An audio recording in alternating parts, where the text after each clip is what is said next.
going to have some kind of an introduction part. Okay. Shall I start? Or I would love that, please. I hate starting. Okay. So, hello, everybody. I'm going to introduce this little conversation. Prisca and I, we have been coaching each other for many years now. And maybe we tell our story a little bit later. And we thought for a long time that we could actually share everything, all the experiences we make from our coachings, from experiences we have with our clients, with our students, things that go on, because there might be some nuggets of wisdom for you in this. And this is our first conversation that we share. And we just gonna start with these conversations, maybe once a month, every second month, and you guys can also send us some questions and we can answer them in our upcoming calls. And yeah, we thought that this is an open conversation where we try to feel into the energy of the week, of the day, but if there are questions that come from you guys, and we are very happy to answer them. Yeah, we love answering questions, don't we? Yes.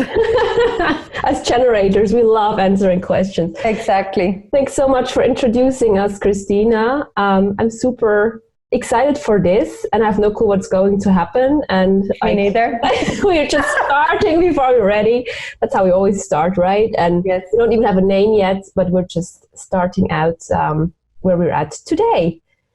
And I don't know if you want to just shortly tell a bit about what you're doing, so that people have some kind of an idea. You know, when we're saying we're working with people.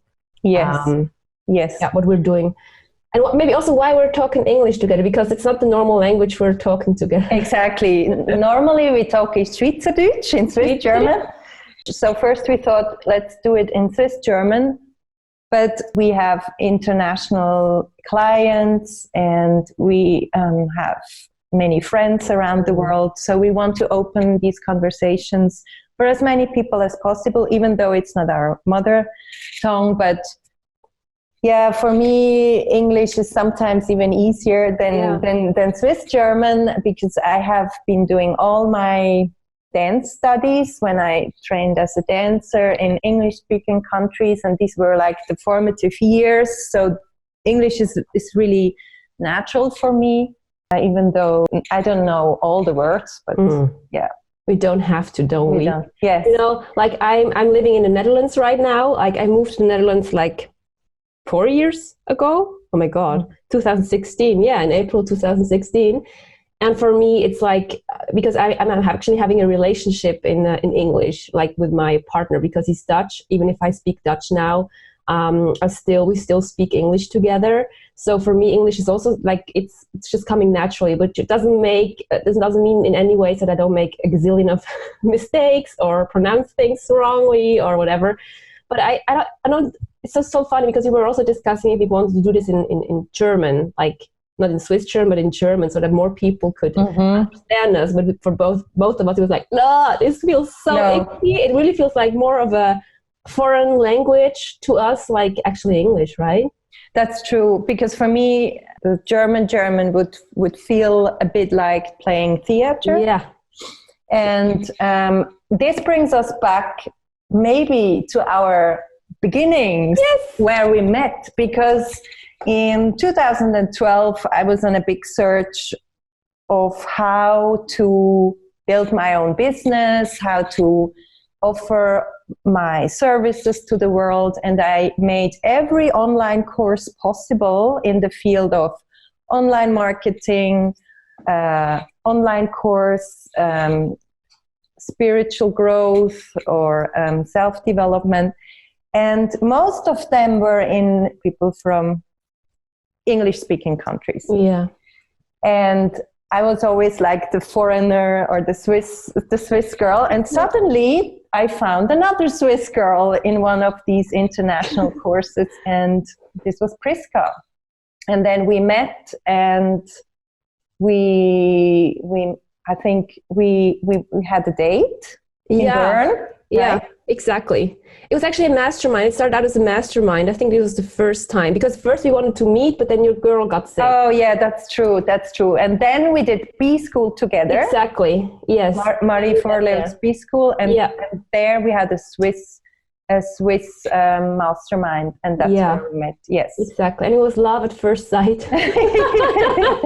Yes, it was like meeting an old friend, and even though I didn't know anything about Priska, I knew everything about Priska. It's exactly like that. Yeah. And it was just it was astonishing. We had so many things in common because we're not only interested in self-development, coaching, spirituality, but also like online business, but also like we shared the passion for the stage, yes, because you're a dancer, you're a professional dancer and choreographer, and I'm an actress. So we both have this big love for stages, for telling stories, for performing. So like we had like this click on all levels, like, oh my God. And we got like excited. I think we could have talked for days. Yes, that's true. Hasn't changed. No, we always meet up and like, okay, like just let's do it for half an hour. Yes, right? I don't really have anything. Exactly. And then 2.5 hours later, oh shit. Yeah, that's how we work, right? Yes. So do you want to explain what your current business is? Yeah, I'd love to. Like I actually started out with just coaching women and supporting them in how I called it in German, die innere Heldin wachküssen, to kiss your inner hero awake. It's actually all about self-growth, about self-empowerment, about finding your voice, standing for your truth, going for your dreams. But I made a switch because since I'm living in the Netherlands together with my partner, he's also a coach. We also have similar backgrounds. It was a bit like Christina and I were a match made in heaven. My partner, my fiance and I were a match made in heaven too. He also has the same background with acting and coaching and teaching.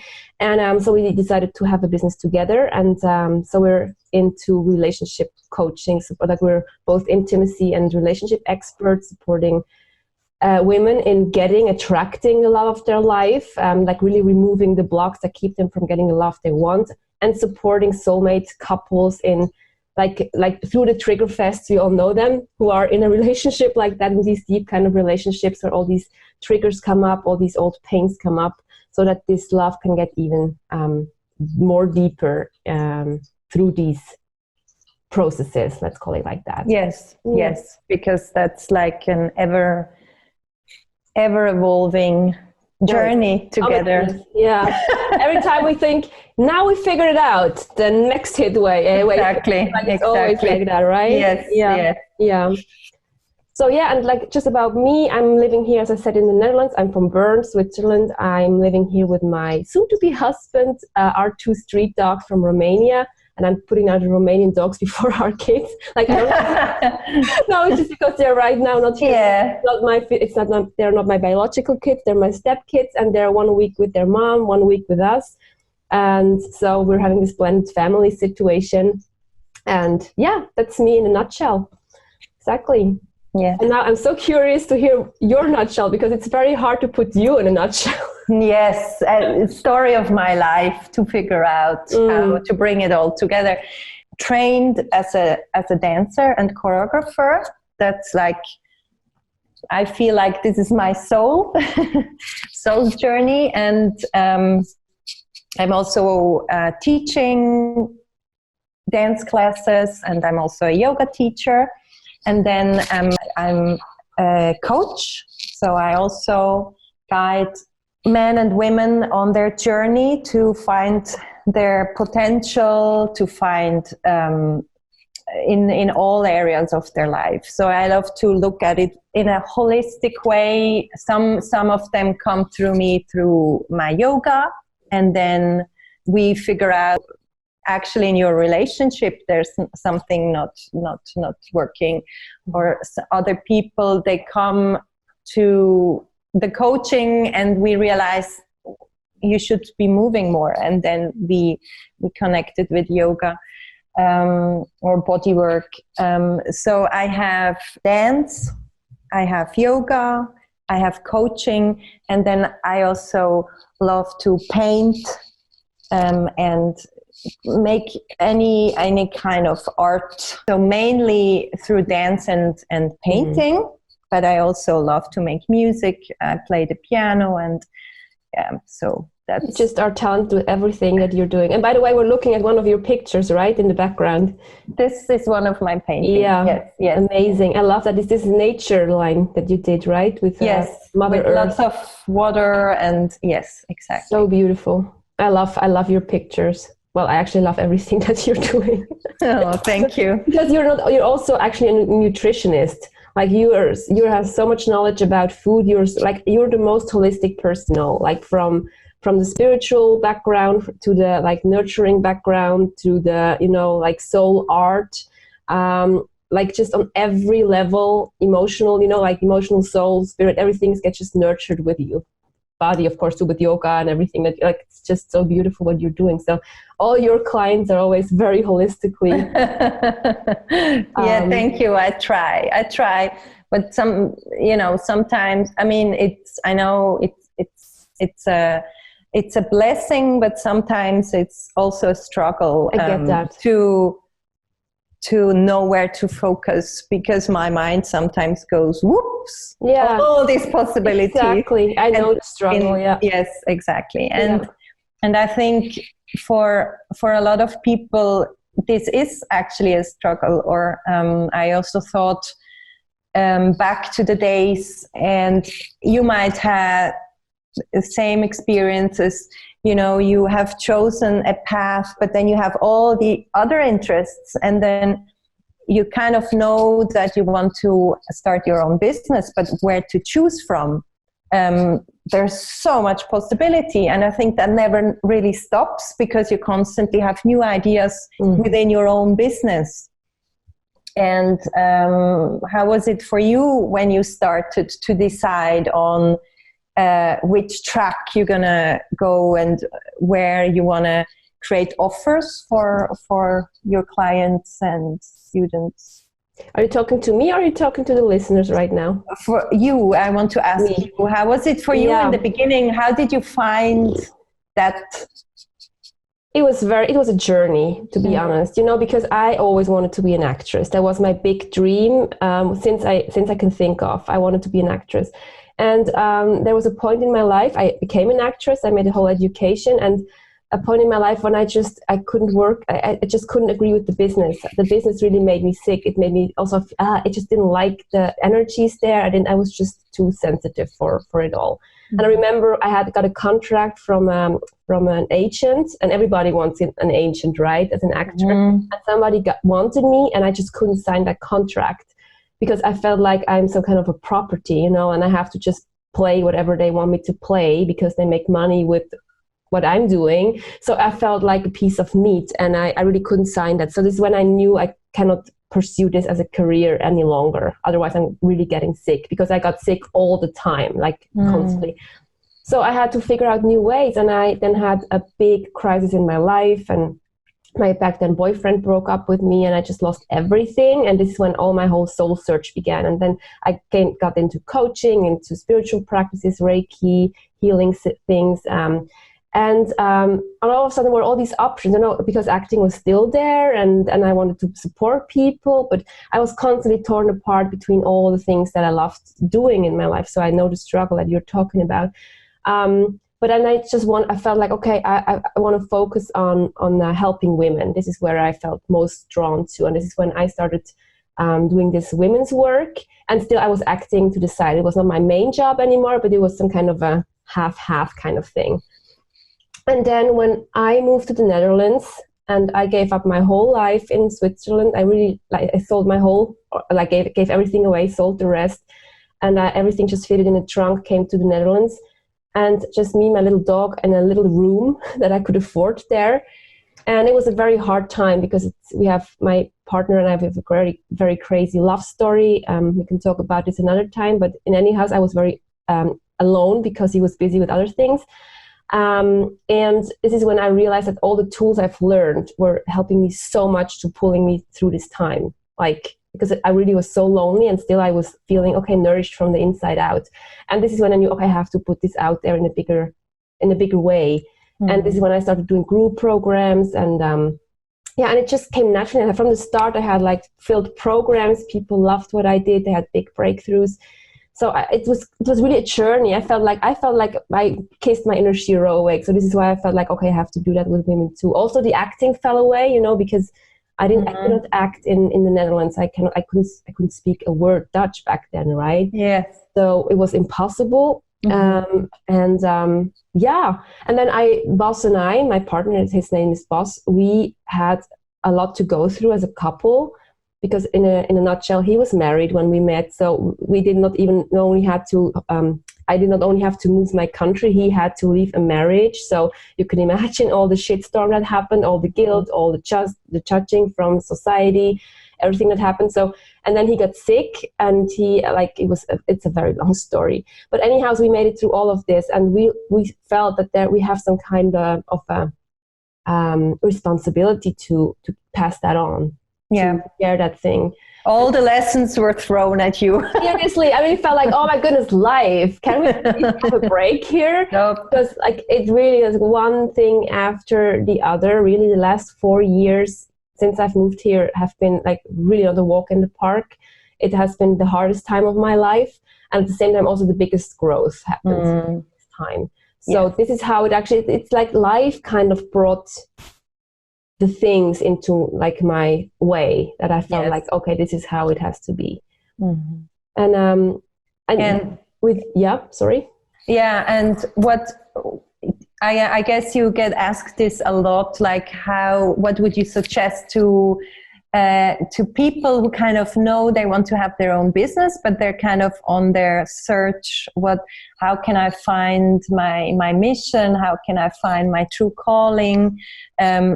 What was it that helped you to I mean, you said it's kind of life brought it into your reality. Were there exercises or things you did? I know you did a lot of work. I did also with you, because it helped me massively during that time. But to be honest, I think that the most important part is what we're doing right now, just starting before you're ready. And you don't have to know, the end already. It's about really just taking one step after the other and really taking that next step that feels best. And mostly it's also the one that feels a bit scary because you don't know yet, it's, you don't feel really confident in it. But I really think if you just have to start. And when you take that leap of faith, life is giving you the wings and shows you the way and leads you. And sometimes you feel totally lost, because I felt so many times lost and think, oh my goodness, what am I doing here? How did I end up here? And it all makes sense, because it's just a puzzle piece that you're picking up there. So it's a lot about trusting this process, that you will be guided to the thing that you're meant to be doing. And everything on this path is part of it. So I think this is the most important thing. So trust, like really trusting life and training that trust. It's also a muscle, is certainly something very important. Of course, there are tools, like, for example, you did many meditations with me, like have visualizations, imagining ideal days, feeling into how do I want to feel. This is like one thing that we also teach always our clients when they want to attract a partner. How do you want to feel when you're in a relationship? Because we can imagine everything, how it looks from the outside, but if we get it and it doesn't feel like that way, it's just meaningless. It doesn't make that's just not what we want, right? We want to feel a certain way. This is why we do things. So it's all about the feelings. So these are the things I did. And you, because I know that for you, this is, as you said, it's struggle of your life. And I know it's always like, oh my goodness, so much. And I have this and this. And because we didn't talk about you having also 2 kids, right? So you're also mom. That's true. I always leave this little detail. True. No, because I think I never mention it because it feels so natural to me to be a mother. I think when I was 14, I already knew I wanted to have kids. And also stepping into motherhood was not such a struggle for me. It didn't feel like this is a big life lesson. It's kind of more like a fulfilling of a dream, Beautiful. That's maybe because the kids are my most important. Like I couldn't imagine life without them. But it's how I remember in 2012, even though I always try to follow my heart. That's also why I chose the path to become a dancer and to study abroad. I studied in London, and I had this inner trust always in me that no matter what, there will be doors opening for me. And then I even though it was a tough 4 years in London, and I also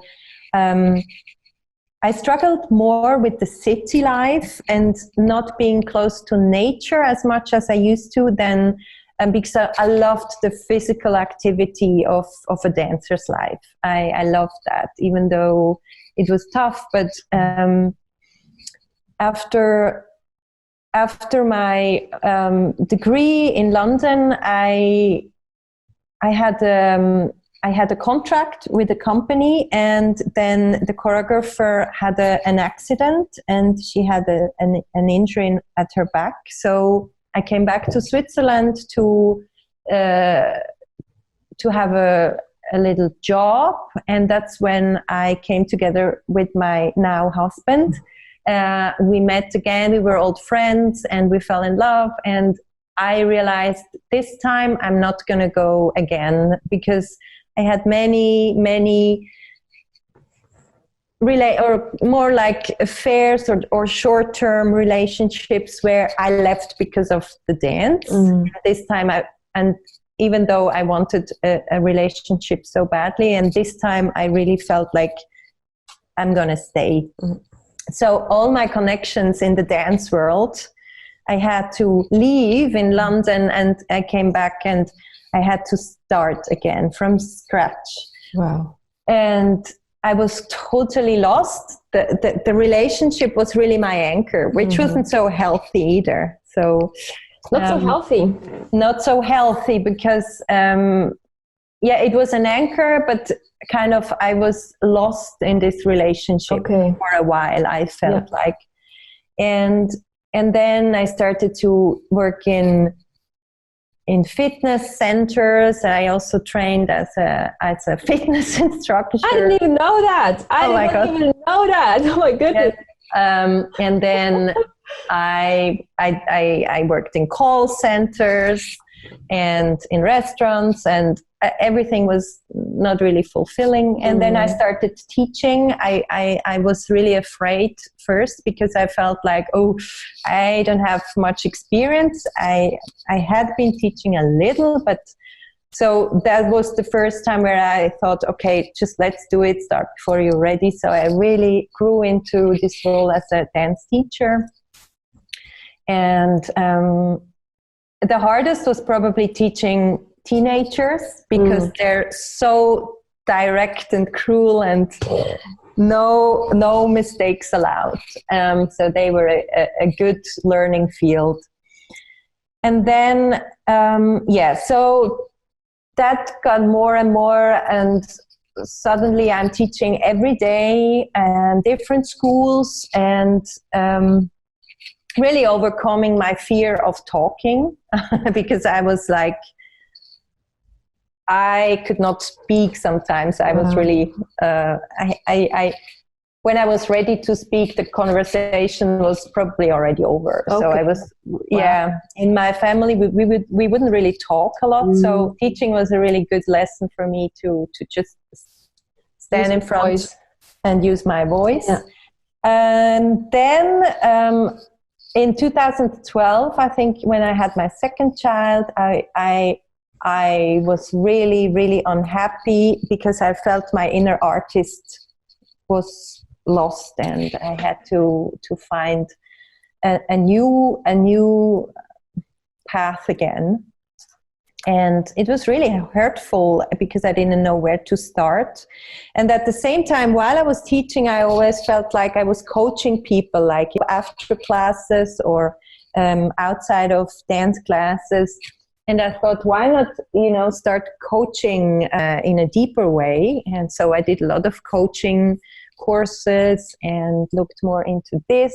And then also kind of ways to connect art and creativity with coaching. So my first introduction to this was Laura Holick's soul art method, where you really use your creativity to connect with your intuition. And then through this process, because she's also an artist soul, I realized, yes, that's it, because I really abandoned all my creativity in a way where I could really create outside of the class. Of course, when you are teaching, you are also creative, but not like in a way where you go out with your art. Yeah, absolutely. And I was always afraid to do that. I think I was so afraid of my own fears, you know. I had so much doubt. So I started just painting and sharing my art. And then I started choreographing again. And also there I stumbled a lot and still do. And there's a lot to learn. But somehow this all came together. And then suddenly I was doing everything. So I was coaching people, and I created art and teaching. And so that's what I'm still doing. And I feel like every aspect of me is somehow nurtured. And I think I would suggest that to people, that when you cannot decide, just offer different things, because you kind of have a toolbox with all your experiences. And maybe when you work with this person, you need this tool from your toolbox, and when you're working with this person, you need this other tool.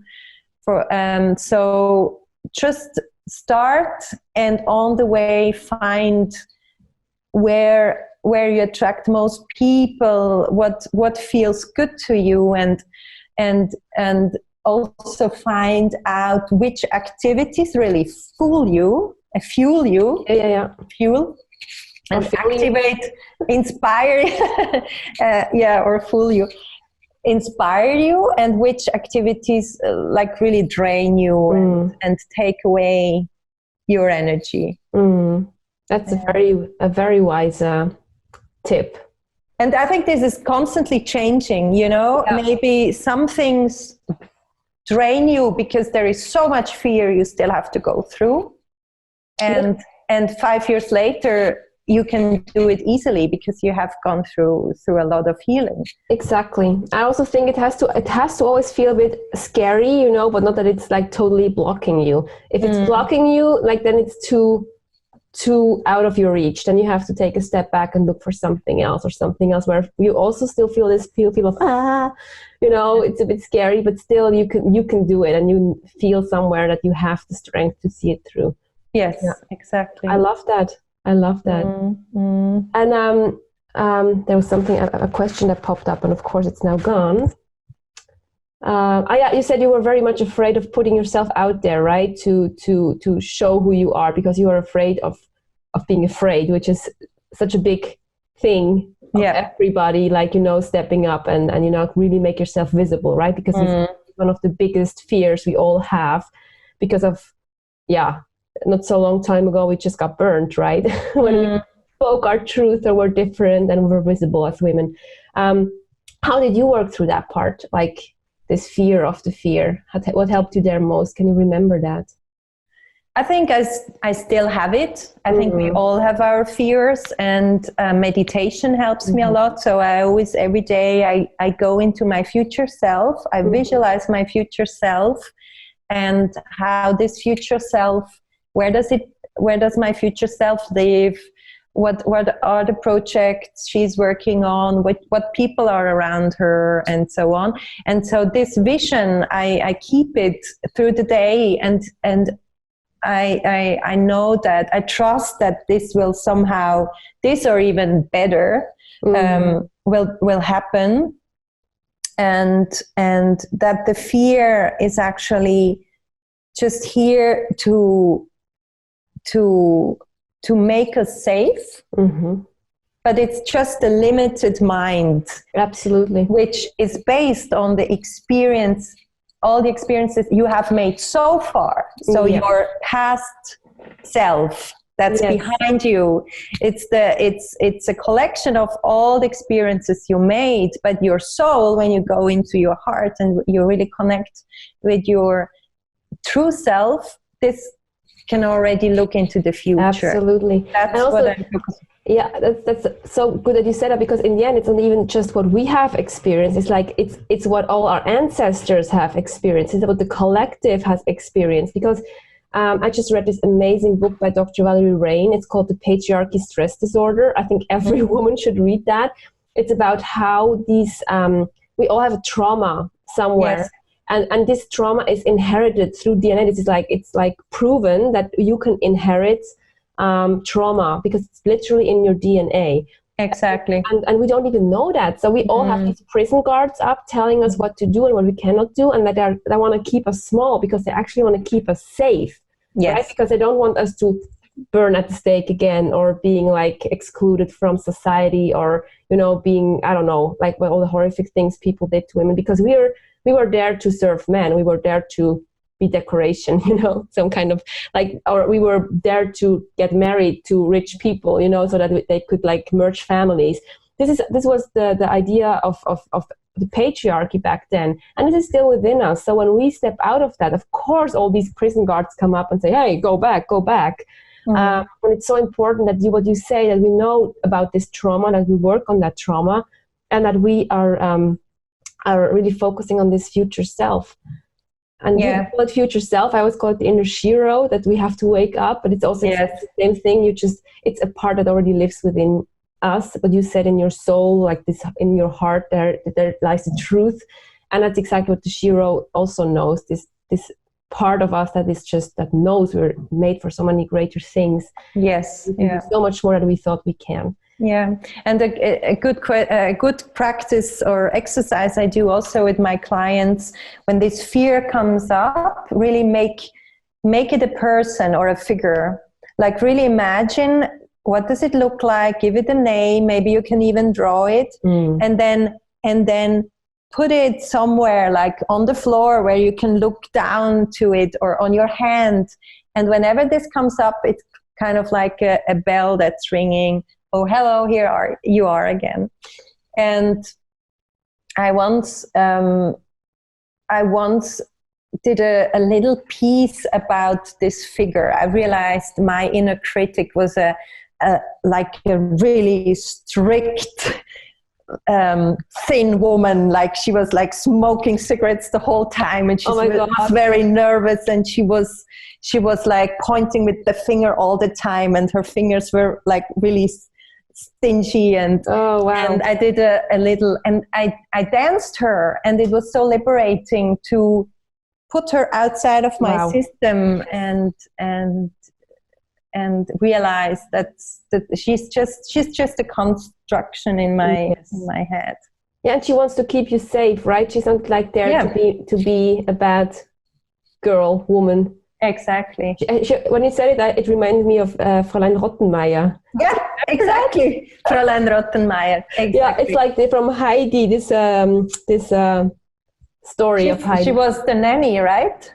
I think when Heidi had to go to Germany to where Clara was, to go in the wheelchair, she was this, I don't know, the landlady, I think she was, or the nanny. I don't remember exactly. But she was super strict, thin, rigid lady, or I imagined her to be thin and strict. Absolutely, that's absolutely so interesting. And I love that, putting it out, like taking it out of your system. Also, like having a worry book where you write down all the worries that you're having in your head, instead of keeping them and repeating them, really putting them out, or drawing them, like when you're so artistic as you are. Yeah, and I mean, you don't have to be like a perfect in drawing. You can just make it a color, or like a black monster or whatever. It's important that you realize that this is like a guard that's standing in front of your heart, and it just says stop whenever you have a new idea, or stop whenever you want to make a big leap. And just don't listen to. Another exercise is to give this character a new job. Like, for instance, pick all the pineapples on an island, or like go away, or leave it in another country, or like give it a job because it needs a job.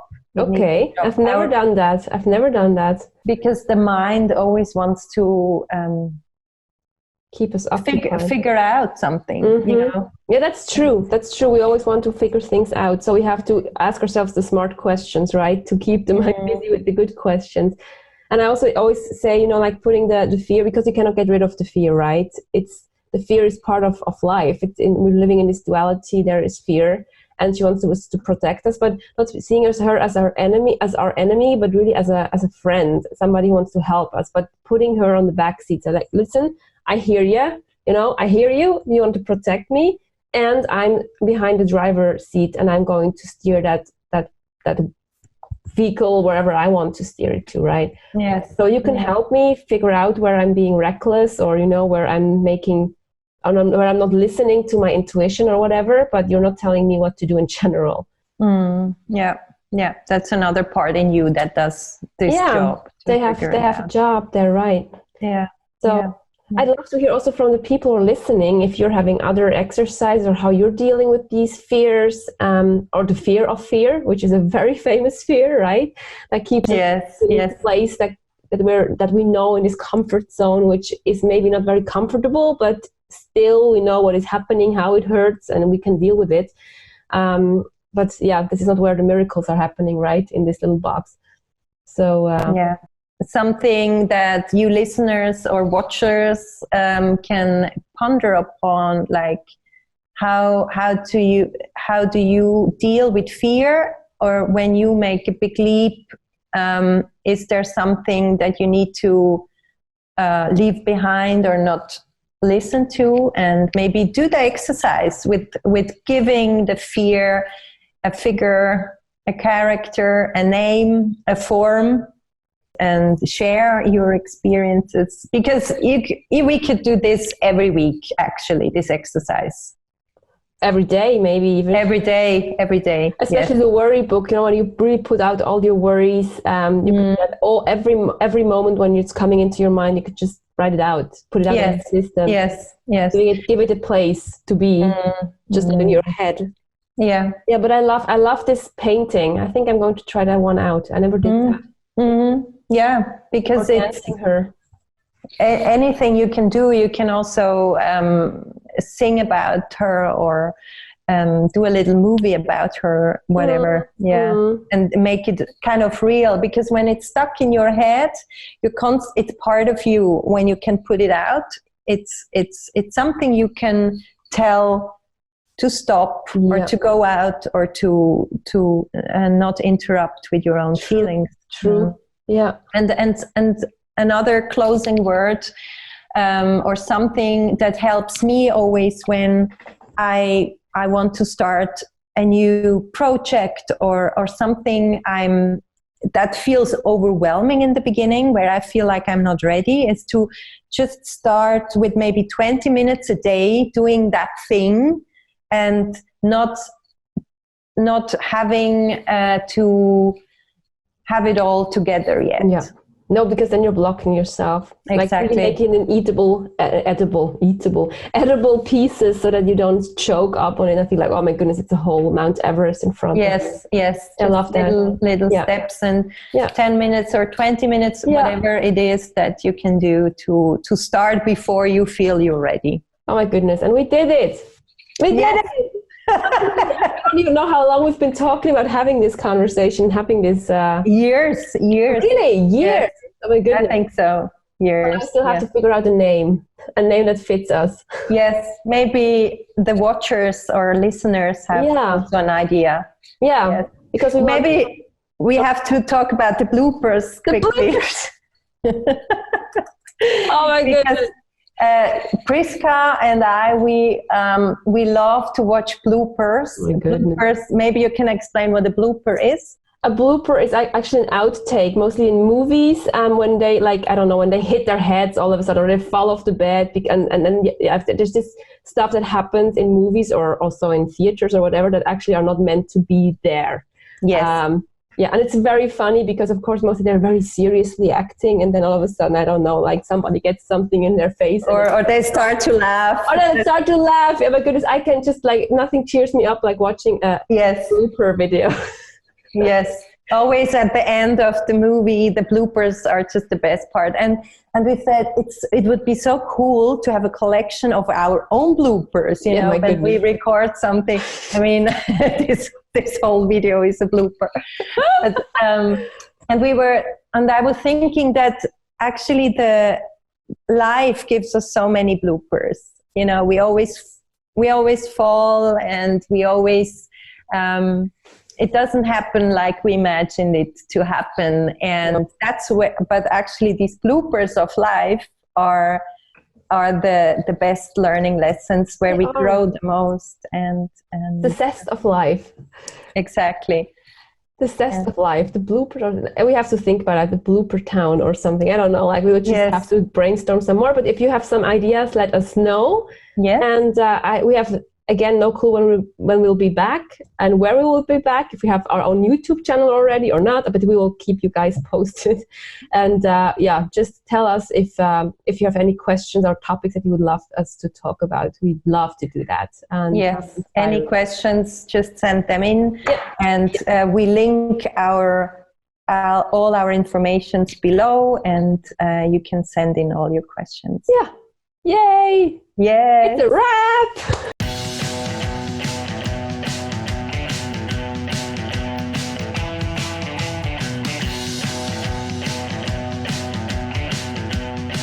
Müssen wir noch einen Abschlusssatz sagen?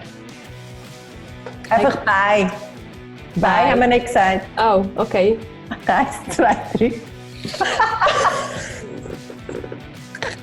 Ich kann nicht einfach schwarz machen. Bye! Ja, Mann, das kannst du. Maybe just one last bye. Okay, let's 1, 2.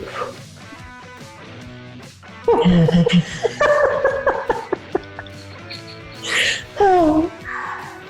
Can it be so hard? Okay. Don't look at me like that! I have to look into the camera. Okay, let's look in the camera. Very seriously. Okay. Bye!